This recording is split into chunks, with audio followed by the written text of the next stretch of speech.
आज आपल्याकडे आणखीन एक गेस्ट सुद्धा आहेत, पण ते प्रत्यक्ष इथे येऊ शकले नाहीत. निटुरकर महाराज. निटुरकर महाराज हे खरं तर हैदराबादला असतात. आपल्या सगळ्यांना परिचित असतीलही कदाचित. निटुरकर महाराज म्हणजे श्रीपाद श्रीवल्लभ महाराजांचं जे मूळ चरित्र आहे, जे तेलुगूमध्ये आहे, ते त्यांनी मराठीमध्ये ज्यांनी अनुवादित केलं ते निटुरकर महाराज. इव्हन ते DRDOच्या माध्यमातून देशसेवेमध्ये सुद्धा होते. एकूण प्रचंड अध्यात्म, शास्त्र, विज्ञान याच्यातला खूप गाढा अभ्यास आहे. तेव्हा मी त्यांना म्हटलं की मी तुम्हाला काही प्रश्न पाठवतो आणि तुम्ही त्याचं उत्तर देऊ शकाल का. त्यांनी ती मान्यता दिली. त्यामुळे खरंच एक चांगला, अजून या कार्यक्रमाला मी असं म्हणेन की एक चांगलं भाग्य आपल्याला लाभलं याच्यामध्ये. मी त्यांना हाही प्रश्न विचारला की जीवन पद्धती, आपल्याकडे एक उपासना पद्धती आहेत, 3 पद्धतीच्या उपासना पद्धती आपल्याकडे आहेत. मी म्हणलं या उपासना पद्धती आणि जीवन याचा आपण कसा एक मेळ घालू शकतो, कसं आपण या उपासना पद्धतींकडे बघायला पाहिजे. त्यांनी त्याच्यावर एक छान त्यांचं जे काही मत आहे ते मांडलेलं आहे, तेही आपण ऐकूयात. गायन्ति देवा किल गीतकानि धन्यस्तु ते भारत भूमिभागे स्वर्गापवर्गास्पदमार्गभूते भवन्ति भूयः पुरुषा सुरत्वात् दुर्लभम भारते जन्म मानुष्यम तत्र दुर्लभम. या भारत देशामध्ये जन्म मिळणं दुर्लभ असं शास्त्रात सांगितलेलं आहे. कारण भारत ही देवभूमी आहे, भारत ही वेदांची भूमी आहे आणि भारतीय संस्कृती विश्वामध्ये सर्वतोपरी आहे. आपल्या संस्कृतीचा अभ्यास अनेक लोकांनी केलेला आहे, पाश्चात्यांनी खूप केलेला आहे आणि त्यांच्याही धर्मग्रंथातून याचा उल्लेख सापडतो की भारतीय संस्कृती सर्वश्रेष्ठ आहे. अनेक ग्रंथामध्ये, अनेक पुराणामध्ये याचं वर्णन आलेलं आहे की भारतभूमी ही सर्वश्रेष्ठ कशी आहे. श्रीमद भागवतामध्ये सुद्धा याबद्दल असं वर्णन केलंय. अहो अमीशाम किमकारी शोभनम प्रसन्न येशास्विदुत स्वयं हरिः यैर्जन्म लब्धम नृषिभारताजिरे मुकुंद सेवोपहिक स्पृहाहीनः. या भारताचा महिमा सांगितलेला आहे. याचं वैशिष्ट्य काय, तर भारतामध्ये जीवन पद्धती, विचार पद्धती आणि उपासना पद्धती हे ठरलेली आहे. आणि संस्कृतीचे मूळ 3 अंग आहेत: way of life, way of worship आणि वे ऑफ थिंकिंग. यालाच आपण जीवन पद्धती, उपासना पद्धती आणि विचार पद्धती असं म्हणूया. जीवन पद्धती कसं जगावं हे शास्त्राने सुंदर अभ्यास केलाय. म्हणजे पुराणापासून वर्तमानातल्या संतापर्यंत सदा दात घासून तोंडा धुवावे, इथून सुद्धा जीवनाचा क्रम कसा असावा याचं वर्णन आणि संतांनी केलेलं आहे. कारण जीवन जगताना प्रभावी जीवन जगलं पाहिजे. मुहूर्तम ज्वलितम श्रेयो त्याच्या धूमायितम चिरम. मनुष्य किती जगला यापेक्षा कसा जगला याला महत्व आहे. आणि ते सांगणारी संस्कृती भारतीय संस्कृती आहे. या भारतीय संस्कृतीचा अभ्यास केल्यामुळं मनुष्य सामान्य मानवाकडून महामानवापर्यंत पोहोचू शकतो, असा याचा महिमा आहे. पण जीवन पद्धती शास्त्रानुसार असावी. शास्त्र हे मानवाच्या हिताकरता, मानवाच्या कल्याणाकरता आहे. पण आता लोकांना शास्त्राची आवड नाहीये. असं वाटतं की कुठेतरी आपल्या ऋषी म्हणून लिहून ठेवलेलं आहे, त्याला काही उद्योग नव्हता, असं नाहीये. हा त्यावेळेचा कायदा आहे. शास्त्रीति शास्त्र, हा जे आमच्यावर शासन करतं ते शास्त्र आहे. आजही आम्ही तो नियम मोडला, कुठलाही ट्रॅफिकचा वगैरे, तर आम्हाला पनिशमेंट होते. त्याप्रमाणे या शास्त्राचं उल्लंघन केल्यामुळं केव्हा ना केव्हा पर्यायी त्याचं पर्यावसान रोगामध्ये होतं. म्हणून शास्त्राचे नियम सांगितलेले आहेत की 15 दिवसाला एक व्रत करा, एकादशी व्रत करा, का उपवास करा, आपल्या शरीराकरता ते आवश्यक आहे. आता पाश्चात्य सांगतात की तुम्ही 18 घंटे जर अन्न नाही घेतलं तर शरीरामध्ये कॅन्सर होण्याची शक्यता राहत नाही. आता पाश्चात्य लोक सांगायला लागले. म्हणून जीवन पद्धती शास्त्राधिष्ठित असावी. उपासना पद्धती सुद्धा एक क्रम सांगितलेला आहे. उपासना कशी करावी भगवंताची, आधी पांचरात्रापासून सामान्य पूजा विधीपर्यंत आपण पाहतो त्याला क्रम ठरलेला आहे आणि त्या प्रकारानेच उपासना करावी. बरं, भारताचं वैशिष्ट्य आहे की एकच प्रकारची उपासना नाहीये की तुम्ही असंच केलं तर उपासना होते, असं नाही. उपास्यानाम अनियमः. कोणी नामस्मरण घ्या, कोणी यज्ञ करा, कोणी योग साधना करा, कुठल्याही मार्गाने आकाशात पतितं तोयम यथा गच्छति सागरम सर्वदेव नमस्कारः केशवम प्रतिगच्छति.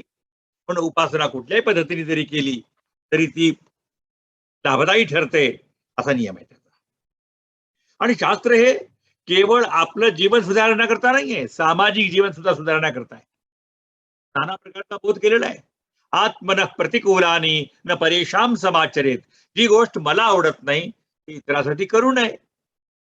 हे समाजामध्ये सुद्धा परस्परांशी कसा व्यवहार असावा, कसं वागावं, यामुळे समाज कसा प्रगत होईल, समाजामध्ये कसं काय प्रेम निर्माण होईल, याचा विचार शास्त्राने केलेला आहे. आरोग्याच्या दृष्टीने शास्त्र सांगतं, श्रावणे वर्जयेत शाकम दधी भाद्रपदे तथा. श्रावणात पालेभाज्या वर्ज कराव्या. भाद्रपदामध्ये दही खाऊ नये, कारण पालेभाज्या श्रावणात पावसामुळं सडतात, त्याचा परिणाम आरोग्याला घातक ठरतो. भाद्रपदामध्ये कफप्रवृत्ती वाढते, त्यामुळे दही खायचं नाही. हे सगळे नियम शास्त्राने मनुष्याच्या आरोग्याकरता, मनुष्य सुखी राहण्याकरता केलेले आहेत. पण प्रत्येक क्रम पाहताना दिवसाचा सुद्धा करदर्शनापासून रात्री झोपेपर्यंत शास्त्र सांगितलेलं आहे आणि त्याचा अवलंब केला पाहिजे. पण झालंय काय की नवीन पिढी सगळी यापासून दूर आहे. जुन्या पिढीने लोकांपर्यंत पोहोचवलं नाही आणि त्यांना काही जरा गंध नसल्यामुळे त्यांच्यात रुची निर्माण झाली नाही. त्यामुळे आता तफावत खूप जाणवायला लागली. लोकांना शास्त्र म्हणजे काही माहितीच नाही. हे सगळे आपल्या घरातून शिकले पाहिजेत. प्रत्येक घरोघर शास्त्राचा अभ्यास झाला पाहिजे. शास्त्र हे मानवी जीवनाच्या विकासाकरता आहे. हे पुण्य पाप वगैरे कल्पना सोडून द्या, कारण ते अदृष्ट फल आहे. पण दृष्ट फल की आम्ही नियम पाळले की आमचं आरोग्य चांगलं राहतं, याचा विचार केला पाहिजे. गृहस्थाश्रम करायचा आहे. सगळ्या आश्रमामध्ये गृहस्थाश्रम श्रेष्ठ मानलेला आहे. तसं प्राणवायू समाश्रित्य सर्वे जीवंती जंतवः. ऑक्सिजन मुळे सगळे प्राणी जगतात, तथा गृहस्थमाश्रित्य सर्वे जीवंती सर्वे वर्तन्ते आश्रमाः. ही गृहस्थाश्रमावर बाकी सगळे आश्रम अवलंबून आहेत. ब्रह्मचारी माधुकरी मागतो गृहस्थाश्रमाकडं, संन्यासी भिक्षा घेतो गृहस्थाश्रमाकडं. तर गृहस्थाश्रम हा समाजाचा मूळ आधार. पण या गृहस्थाश्रमात काय करायचंय? येणे खाणे पिणे नाहीये, त्याकरता गृहस्थाश्रम नाहीये. ऋणानि त्रीण्यपाकृत्य मनोमोक्षे निवेशयेत. प्रत्येकावर 3 प्रकारचे ऋण आहेत: देव ऋण, पितृ ऋण आणि ऋषींचं ऋण. आणि हे साधण्याकरता गृहस्थाश्रम आहे. देवांचं ऋण यज्ञयागादी पूजापाठ करून चालायचं असतं. आता यज्ञयाग सुद्धा लोकांना निरर्थक वाटतायत, कारण अग्नीमध्ये दिलेली आहुती सूर्यापर्यंत पोहोचते. अग्नौ प्रस्ताहुती सम्यक आदित्य उपतिष्ठते. आदित्यात जायते वृष्टी, वृष्टेर अन्नम ततः प्रजा. म्हणजे दिलेली आहुती सूर्यापर्यंत पोहोचते आणि तिथून पर्जन्य होतो. यज्ञात होती पर्जन्य, भगवद्गीता सांगते की यज्ञामुळे पाऊस पडतो. पर्जन्यात अन्न संभवा, आणि पाऊस पडला की अन्न निर्माण होतं. आणि अन्नात भवन्ति भूतानि यज्ञ कर्म समुद्भवः, असं फल सांगितलेलं आहे. म्हणून ही सगळी कर्म सांगितली आहेत ते मानवाच्या वैयक्तिक विकासापासून सामाजिक विकासापर्यंत सांगितलेली आहेत. आता उपासना करता करता काय झालेलं आहे, कर्मकांड फार वाढलेलं आहे. काय करतो याचा उद्देश लक्षात न घेता केवळ कर्म करत राहणे, आणि त्यातही अंधश्रद्धा किंवा रूढी म्हणतो ज्याला आपण, त्या आलेल्या आहेत. तसं एका ग्रस्ताचे आजोबा स्थूल होते आणि धोतर नेसल्यामुळे त्यांना खाली बसले की त्यांचा कासोटा निघून जायचा. आता नातू त्याला काही स्थूल नाहीये, किरकोळच आहे, पण तो पूजेला बसला की तो कासोटा सोडून बसतो का, माझे आजोबा असं बसत होते. म्हणजे केवळ परंपरा रूढी ज्या पडलेल्या आहेत त्याच्या पाठीमागे तात्विक विचार न करता आपण ते करत आलो आहोत. पण हे होता कामा नये. काही लोक काशीला गेले, त्यातला एक व्यक्ती काशीत आजारी पडला आणि गेला. धारणा काय होती लोकांची की काशी धार्जित नाही, आणि झालं वंश परंपरेमध्ये काशीला जायचं बंद होऊन जातं. का तर काशी धार्जित नाही. तर त्याने विचारायला लागतं की एक व्यक्ती काशीमध्ये गेला, पण तुम्हाला काशी धार्जित नाही, तुम्ही ज्या घरामध्ये राहत होता, तुमच्या किती पिढ्यानपिढ्या गेल्या तिथं, ते घर धार्जिन धार्जिन नाही म्हणत नाही तुम्ही. तर मनुष्य काय करतो, त्यातही आपली सोय पाहतो आणि काहीतरी निर्णय घेऊन बसतो. असं नाही, अजिबात नाही. देवाची भक्ती केल्यामुळं नुकसान होते, हानी होते, ही कल्पना चुकीची आहे. कालचा मंगळवार मोडला आणि आमचा पिंटू रडायला लागला, असं अनेक ठिकाणी ऐकायला मिळतं आम्हाला. त्या मंगळवारचा आणि तुमच्या पिंटूच्या रडण्याचा काही संबंध नाही, काही संबंध नाही. कारण देव कधी रागवत नाही आणि रागवणारा देव नाहीच. दिव्यती ददाती इति देवा, तो अत्यंत प्रेमळ आहे. तो आपल्या मुलाला जसं देतो तसं समाजाला देत असतो तो, आणि तो रागवतो ही कल्पनाच चुकीची आहे. तर असा विचार अजिबात नाही करायचा आहे. म्हणून भीतीपोटी भक्ती नाही करायची, प्रीतीपोटी भक्ती करायची, प्रेमाने भक्ती करावी. यथा व्रजगोपिका नाम, गोपीनी जी भक्ती केली ती कशी केली, प्रेम लक्षणा भक्ती, म्हणजे अत्यंत प्रेमाने भक्ती केलेली आहे. प्रेमामध्ये भीती नसतेच. म्हणून भीती पोटी भक्ती करायची नाही, प्रीतीपोटी, प्रेमापोटी. भगवंत आपलाच आहे, तू माझी माऊली, मी तुझे लेकरू, संतांनी सांगितलेलं आहे. आणि या भावनेने भगवंताची भक्ती करायची आहे. त्यात भीतीपोटी करण्याने काही लाभ होणार नाही.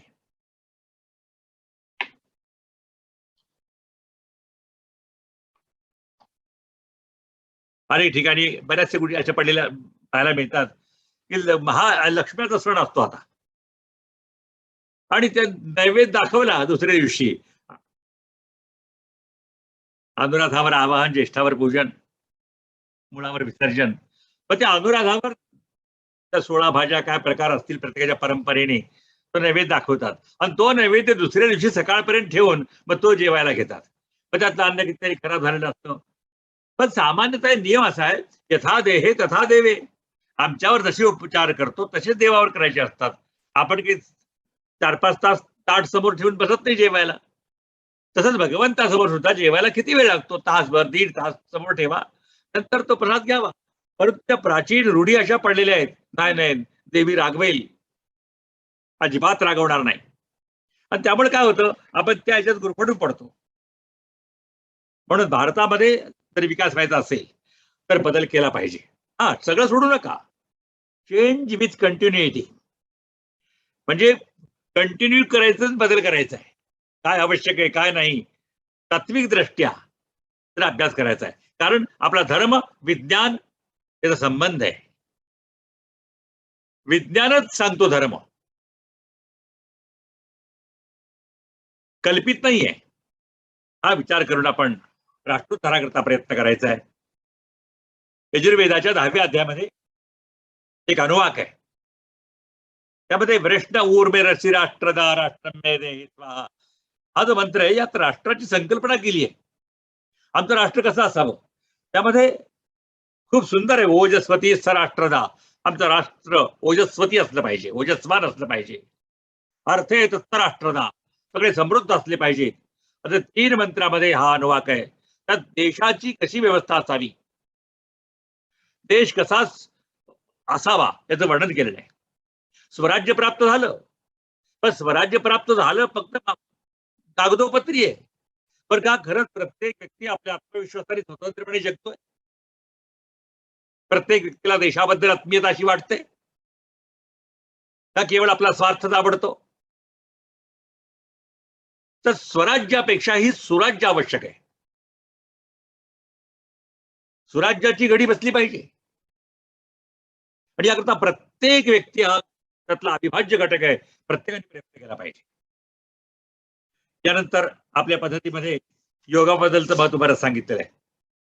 योगशास्त्र वगैरे. आता रूढी परंपरा कर्मकांड कर्म करावं, पण किती करावं? आचार्य म्हणतात चित्तस्य शुद्धये कर्म न तू वस्तूपलब्धये कर्म चित्तशुद्धी करतो. तर मोक्षाची प्राप्ती होते असं नाहीये. कर्मकांडाने मोक्षाची प्राप्ती होते असं कुठंच दिलं नाही. भगवत पूज्यपाद आचार्य म्हणतात चित्तस्य शुद्धये कर्म चित्तशुद्धी होते. याचा अर्थ कर्मकांड सोडून द्यावा असा नाहीये. पण किती करावं? चित्तशुद्धी होईपर्यंतच करावं. कर्म करीसी तरी कर्मठची होसी परी वैष्णवन होसी अरे जना. कर्मठ होतील कर्म करता करता, पण वैष्णव नाही होणार. म्हणून कर्म सुद्धा चित्तशुद्धी करता आवश्यक आहे आणि तेवढाच विचार करावा. आणि याच्या प्रत्येकाच्या पाठीमागे विज्ञान आहे. हा फार मोठा विषय. त्यानंतर योग याबद्दल सुद्धा भारतामध्ये योग अत्यंत महत्वाचा आहे. पण योग सध्या योगासनापर्यंत सीमित झालाय. योगासन म्हणजे योग नव्हे. योगासन म्हणजे योग नव्हेच. योगामध्ये प्रवृत्त होण्याकरता शरीर सुदृढ असावं आणि ती पात्रता, ती अर्हता, ती इलिजिबिलिटी येण्याकरता शरीर सुदृढ असावं लागतं. पण त्याकरता करायचं एक अंग आहे. कारण योगाचं पहिलं सूत्र योग चित्तवृत्ती निरोध, हा चित्तवृत्तीचा निरोध झाला पाहिजे. दुसरं योग समाधी, समाधीपर्यंत पोहोचणे म्हणजे योग आहे. आणि तिसरं संयोग योग इत्युक्तो जीवात्मा परमात्मा. हा जीवात्मा आणि परमात्म्याचा याचा संयोग म्हणजे जीव ब्रह्मैक्य होणं, त्याला योग असं म्हटलेलं आहे. केवळ आसनावर सीमित नाही. करावं, आसन चांगलं आहे, आसन करणं चांगलं आहे, परंतु शाही पुढे चालून आपल्याला आत्मस्वरूपाचं ज्ञान होणं याकरता शक्तिपात आदी मार्ग सांगितलेले आहेत. अत्यंत सोपा मार्ग आहे. कारण हठयोगाने हे सहज शक्य नाही आहे. शक्तिपातासारखा सुलभ मार्ग, त्यामुळे काही करावं लागत नाही. गुरुकृपेची नौका प्राप्त झाली की त्यामध्ये बसायचंय आणि आपोआप प्रवास होणार आहे. आणि हाच मानवाचा परमधर्म आहे. अयंतु परमो धर्म यत योगे आत्मदर्शनम. परमधर्म माणसाचा योगाद्वारे आत्मदर्शन करणे. योगिनस्तम प्रपश्यंती भगवंतम जनार्दनम. आणि योगीच फक्त त्या भगवंताचं दर्शन करतात. आता गणेशोत्सव आलेला आहे. आता गणपतीमध्ये गणपती बसवणार, पण घरापाता गणपती कुठे आहे? त्वम मूलाधार स्थितोऽसि नित्यम. गणपती मूलाधार चक्राच्या ठिकाणी आहे. आणि त्वाम योगिनो ध्यायन्ति नित्यम. योगीच ध्यान करू शकतात. हे रहस्य लक्षात आलं पाहिजे. म्हणून भगवद्गीता सुद्धा तस्माद योगी भवार्जुन शनै शनै रूपरमेत बुद्ध्या धृतिग्रहीत या आत्मसंस्थम मन कृत्वा न किंचिदपि चिंतयेत, असा सुंदर उपदेश केलेला आहे. म्हणून प्रत्येकाने हा संकल्प करायचा आहे की आपण देव, देश आणि धर्म याच्या परिपालनाकरता शास्त्र, परंपरा या टिकवल्या पाहिजेत, त्याचा अभ्यास केला पाहिजे.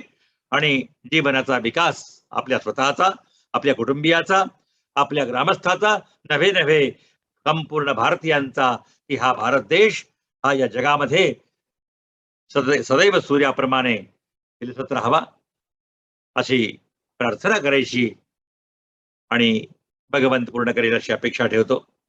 नमस्कार.